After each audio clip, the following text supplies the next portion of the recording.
Greetings. Thank you for joining me today. I'm Nicole. Yep, that's me. That one. I'm going to be telling you a story today. This story takes place where I work, a company that's called Clover Health. We offer health insurance to Medicare-eligible folks, i.e. people who are 65 plus or who have disabilities that qualify them sooner, trying to improve people's health outcomes and be kinda nice to interact with. We'll start with Chapter 1, Origins. This is our backstory, wherein we meet our cast of characters. We'll then explore what we plan to do versus what actually happened. We'll talk about some of the technical challenges, and then do an assessment of our work success. Are you ready? Just so you know, this isn't going to be a why Django is better than Flask talk. They're both useful tools, so if you were hoping to do some Flask bashing, I won't blame you if you leave now. 5, 4, 3. Okay, I'm going. Once upon a time, in a land far, far away called Clover Health, the engineering team built an API in Flask. This was the right decision for them at the time. They wanted the flexibility to build applications without an external set of opinions shaping the code. They wanted the code to be easy to trace and understand without requiring skills with a third-party framework. And they wanted to use a set of tools consistent with their data pipelines and other systems. But over time, the team became very sad because there were too many ways of doing one thing with no established pattern for people to follow. And because people ended up rolling their own stuff from scratch a lot of times. They wrote boilerplate code day after day, and any new engineer who joined the team also had to learn Flask if they didn't already have experience using it in a production environment. Even worse, they had to learn how to do things from the SQL Alchemy documentation, which is like notoriously evil. And if there were going to be like a Thanos in this presentation, it would be SQL Alchemy documentation. It turned out that the APIs the team ended up building weren't so different from what Django could handle after all. So the engineers got together in small groups and talked about it, and there was much discussion and much disagreement, and then they talked about it some more. Does that sound like your engineering organization? And then one day, Paul, who is starring as Nick Fury in this, came to the team with a proposal for how we could transition to Django and showed them the path to Django Land. He'd written a proof of concept for a library in Django to make it easier, thought through an initial design of how to accommodate Flask while transitioning to Django, and looked into ways to adding schema support for Postgres. He did all this, but he couldn't make the decision alone. The team needed to pursue it of their own accord. And there was much discussion on the team again. Would moving to Django actually encourage a consistent pattern for building APIs, or would we have the same struggles? Would the engineering time saved getting up to speed or writing endpoints using the REST framework outweigh the time investment it would take to actually port the existing code to Django? Would we have the support and the time to do it, or would we be interrupted midway through by some product direction shift? We decided as a team to go for it on apparently March 31st in 2017. This is the slide deck from that day. And to be honest, I love Django. I wasn't at first fully in support of this plan. I was like, we have a ton of patterns right now. We're just going to have a ton of patterns then. Like, what's this actually going to save us? But we agreed on a thing, so we were going to do it. James Bennett, starring as Vision in this, and myself as Scarlet Witch, not so Scarlet, but go with it, used our Hack Week time to create a Django API repo in April of 2017, apparently, and started creating an MVP Django project that would serve new features in Django and legacy code from Flask. We were able to route requests through Django to Flask and set up a couple of rudimentary endpoints in Django to serve as an example of what pattern to follow in the future. But like any port, there was more work than could be completed in 2.5 days. However, would we complete the task we set for ourselves? This is where you insert a commercial break. Our two intrepid heroes were rescued from the monumental effort by their many friends on the web applications team at Clover Health, who created this Django stewardship group to push forward the great work. They met every week from April to September, breaking down problems, discussing solutions, volunteering for tasks that would make this project a success. They did these tasks in their non-project time while still in their normal workday, and collaboratively in small breakout groups from the main stewardship group, which was just like all engineers who were interested in APIs. But this wasn't enough, and we were afraid we'd never get over the initial development mountain to the land beyond where we'd be able to create new Django apps in peace.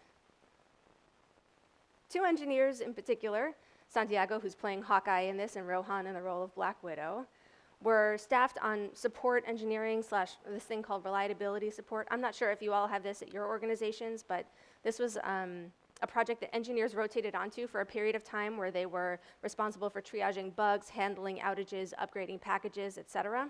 So on their stint on support engineering, they decided to focus a 2-week sprint completely on moving the Django project closer to its final goal, which was having Django in production, serving endpoints itself, and passing along any requests it couldn't handle to Flask.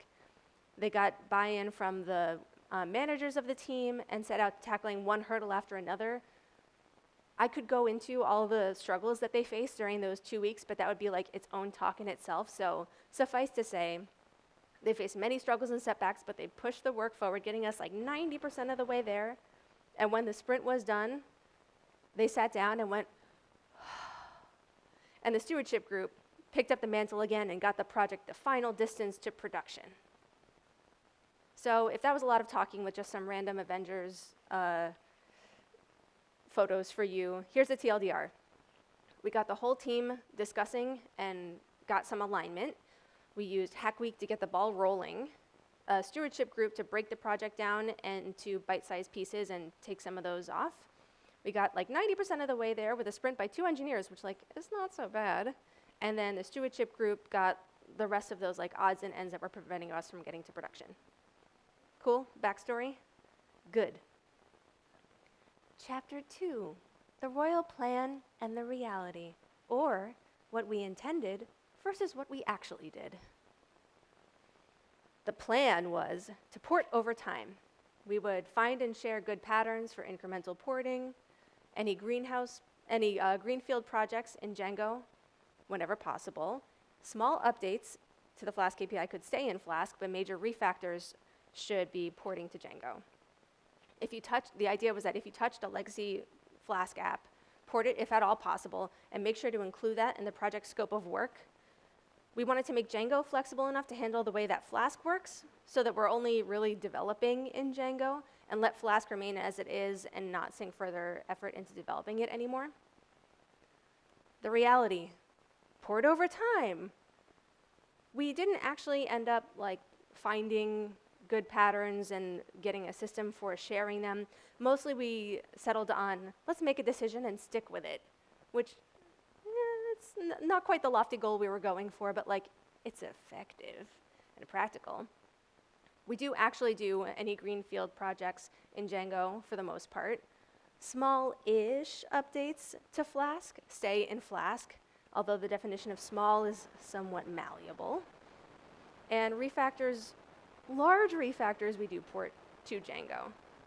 We did, in fact, make Django flexible to handle the way that Flask works, rather than the other way around. But we still had to make updates in Flask to some libraries that affected projects that we couldn't port yet. The plan, request routing. How will Django and Flask talk to each other? Initially, we'd consider having Django import our Flask application and call the views directly, sharing the same UWSGI process. As we thought it through, though, it would be kind of tricky to get the SQL Alchemy database sessions playing nicely with the Django sessions for things like automatic rollbacks in the event of a failure of some kind. We wanted to retain the atomicity of our transaction, regardless of whether everything happened in Django, everything in Flask, or some combination of the two. Latency was one of the things that we were kind of concerned about, but in the end, it turned out that it kind of didn't matter which way we did it. The latency was like low enough for us to just like go with whatever was most convenient. So Django calling Flask directly? Maybe not. Ultimately, what we ended up doing was standing both Django and Flask up independently, but having Django send requests to Flask to handle if Django doesn't have the Apper endpoint yet over the network. So, and Flask would send a response back to Django. Django would serve it up to the front end. So we ended up doing this over the network. And so it kind of looked like this. We have this front end, sends requests to the Django API. Django API handles it if it can. If not, goes to Flask. Back to Django, back to the front end in the response.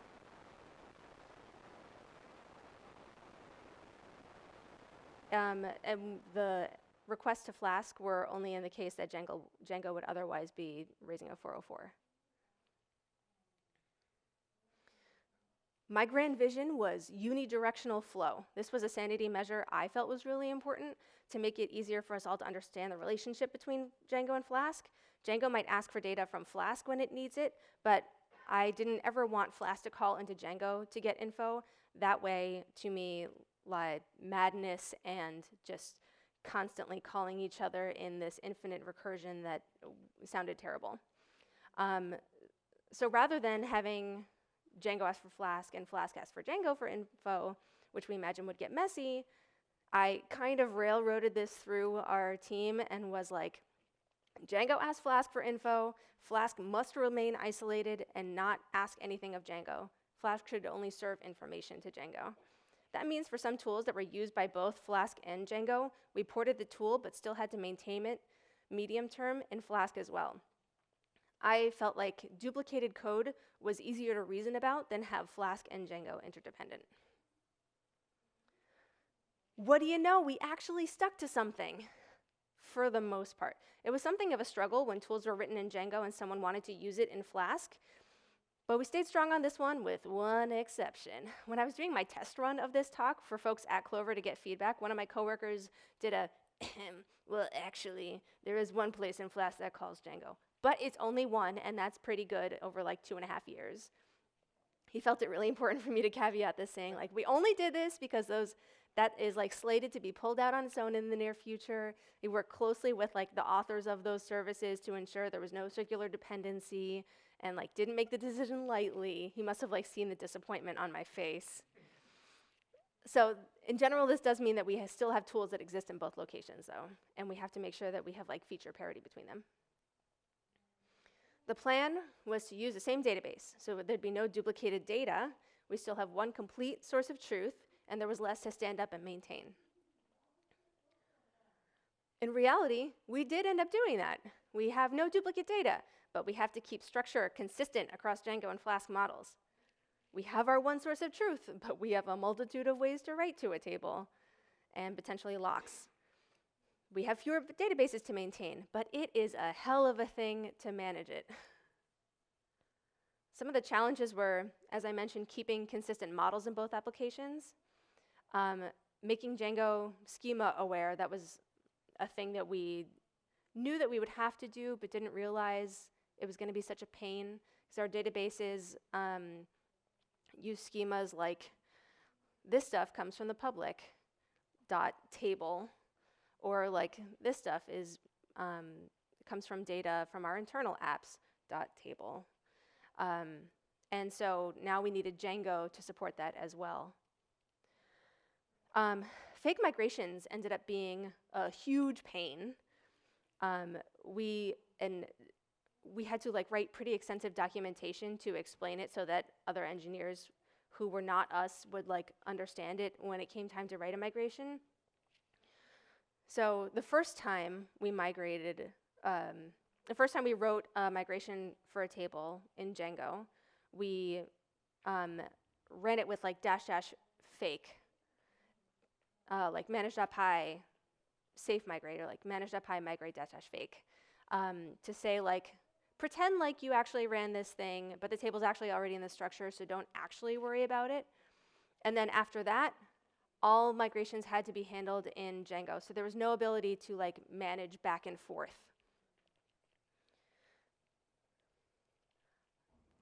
Another problem is this is kind of what not only our data, well, mostly what our database setup looked like, but also just our dev environments in general. This is what it really did. We would run Flask migrations, and then we would run Django migrations, and then we switch back into Flask and run the fixtures, and then we'd switch back into Django to run those fixtures for things that were managed in Django. And then we would create fake data, and then you were done.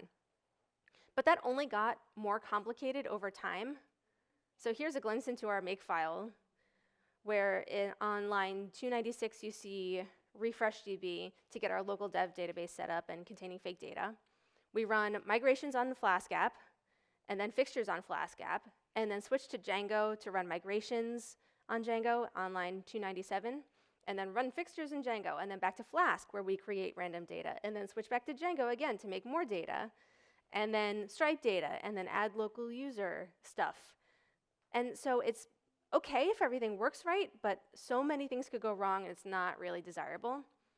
Plus, it requires leaving notes in the code like this to note that like you can't use dbinit or createdb commands when you're doing your local dev setup, that is like specifically for Circle CI, because you could totally end up in a state where you're like, oh, createdb, that looks like what I need to do, and run that locally and be like, why the heck is this not working? I have no idea why I don't have fake data.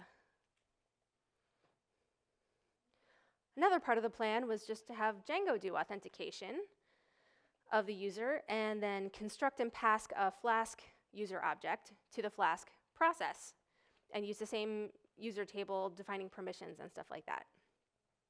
And this was great because like Django has like great authentication. It was going to be very easy to just do out of the box, relatively little work. In reality, Flask needed the user in order to do authorization checks, and we needed consistent authentication across Django, Flask, and other internal tools. And we didn't want to write to a shared user session table from both Django and Flask, so we ended up using JSON Web Tokens. It was supposed to be an intermediate measure that was like going to be made more robust as like a follow-on project, but lol. That doesn't always happen right away. Definitely didn't get the love and attention right away I thought it should have. So Django and Flask have different session tables. And so we moved the session info into the JSON Web Token, telling Django to use our existing user table, which we had to modify in Flask to meet Django's needs. And now you see where the migration stuff was like, pow. So that was like our grand vision and then the kind of chaos of what we actually did. Fortunately, we had some support for making all this stuff happen. We had a voluntary task force, that stewardship group, for the most part, that met weekly where our work was done as part of your normal workday, not like hero hours at midnight, because I am like allergic to those. We had engineering managers supporting it, where like you could say in your stand-up, I'm spending half a day today porting XX thing to Django API, and acknowledging with them that if they chose to say, please don't do that, we need you to work on this project thing, that like the work of porting was literally not going to happen, and we'd be stuck straddling these two things for a very long time. So we had support, but how do we encourage adoption? One of the first things we did was document how to use Django REST framework the way that we plan to use it in our organization, because there's tons of tutorials and how-tos out there for how to use Django, how to use Django REST framework, but there's like a huge gap between I'm going to write my little polls app and this is my real-life production code. How do I stitch these together? We also had working sessions to hammer out any problems that came up where you could like work with other people to do it and not just bear the burden by yourself. We also, this is kind of coincidental, we got as many people involved in the port as possible, so we ended up maximizing the number of people who were comfortable with the new world very early on, so there weren't that many late adopters who were like, oh, I don't know how this works. We had a Slack channel full of knowledgeable people who were happy to help or clear roadblocks.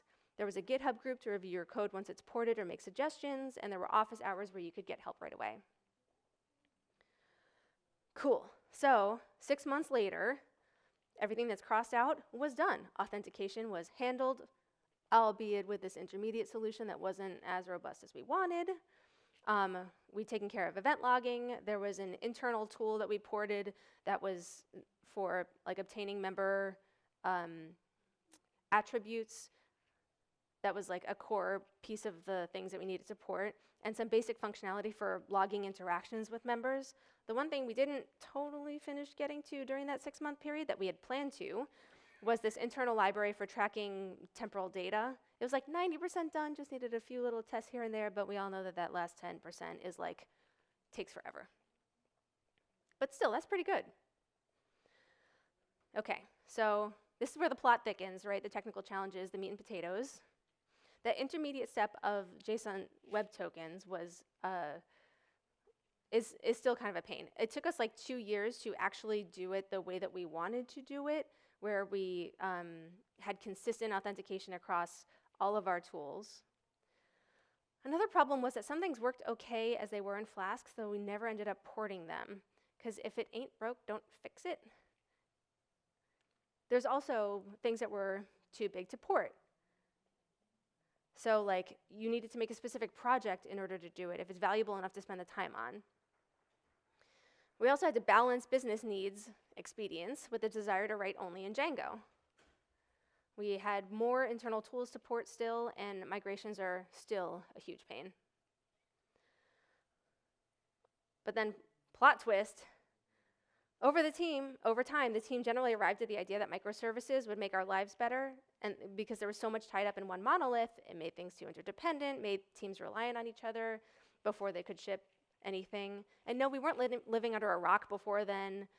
We knew like microservices was a way that a lot of people were going. We just hadn't quite figured out yet the shape of how we were going to differentiate ourselves from other health insurance plans that were targeting this audience.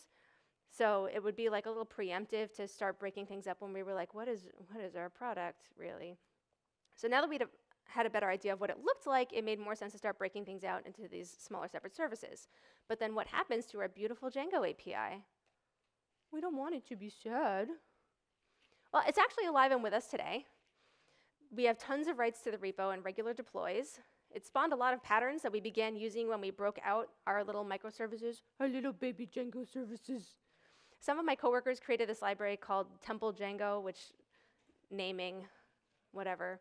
That's a project template, you get it now, that helps ensure future microservices, 1, use Django, 2, follow some best practices and patterns, finally, that we've established for packaging, for package installs and like Sphinx docs and stuff like that. We definitely benefit from the speed of writing Django ORM queries instead of SQL Alchemy, or at least I do. I love the Django ORM.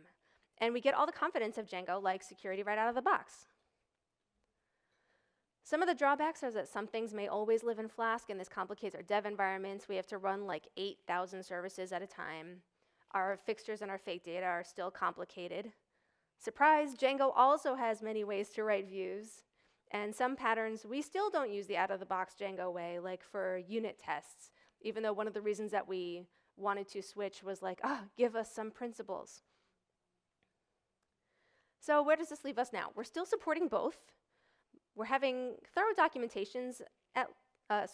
thorough conversations about when it's the right time to refactor, at least. And we're not complaining all the time about proliferation of patterns, so like, that's a success. And personally, I'm spending a lot less time Googling SQL Alchemy ORM documentation, which like meaningfully improves my quality of life. So if you're going to take something away from this talk other than my very soothing storytime voice, let it be get buy-in from both ground level and management. That might seem like a no-brainer, but it will really hamstring your efforts if not everyone is on board. For us, rewriting everything in one push wasn't going to work, but like have that honest conversation where you talk about what the goals are and what the values are, which are not necessarily the same thing. So like know what you're getting into and spread the knowledge around. The more people who are comfortable in your new framework while you port, the better, right? So part 2, a new Django. Where do we go from here? Do we call this a success? Personally, I think it's a success in progress. We're seeing meaningful change in the things that were bothering us from before, and we haven't wasted a lot of time or resources porting things that don't need to move or sinking more time into something that wasn't a good fit. We do have some added complications and wrinkles, like migrations, etc., but they're relatively small potatoes and are kind of livable tech debt. One important thing for me is that had we not set up the expectation up front that this port will likely take us a few years, we're not going to front load it all, I might feel differently about the fact that we're 2 years in and still working on this. But knowing what the priorities were up front, which is like keep doing product work, maintain your work-life balance, do this sustainably, precluded my worrying about not doing it fast enough. So the work is still going on. Maybe in a couple of years we'll regret some of these choices after all, but maybe you can find out too. Come work with me. You too can shape the future of tech at Clover Health. And I mean work with me. You can't work with that dog. Her name's Chloe, and the position has already been filled by me. We're hiring engineers in remote from all over the US, so come talk to me if that's something you're interested in. And thank you for attending my story time.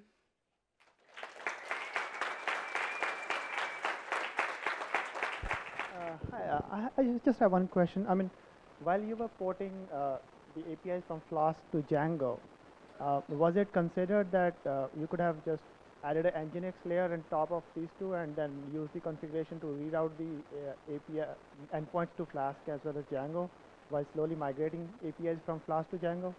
I was just wondering. Let me restate the question as I hear it. You're saying why didn't we just put Nginx over and have Nginx do the routing of like this goes to Django, this goes to Flask? We thought about it. I think this is like 2.5 years ago, so I'm struggling to remember, but I think the reason was that we wanted to keep knowledge of like what was ported and what wasn't kind of local, rather than adding another place that has to figure out whether something is ported, and then when you port something, you have to let Nginx know as well. I think that was why, mostly for simplicity of like how many places do I have to change something when I port it. Hi, Nicole. Hi.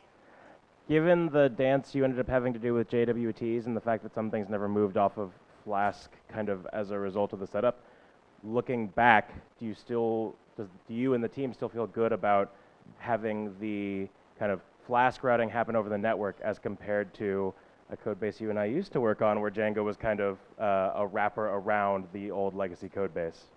I think in general, the team feels pretty good about the strategy that we ended up choosing. It doesn't get in most people's way most of the time. There are definitely other methods that would probably have worked, but our general problem in engineering was like, we could do this, we could do that. What are we going to do? And we just needed to like pick a thing, stick with it, and we weren't really concerned about like buyer's remorse. All right, thank you so much. Let's give Nicole another round of applause, please.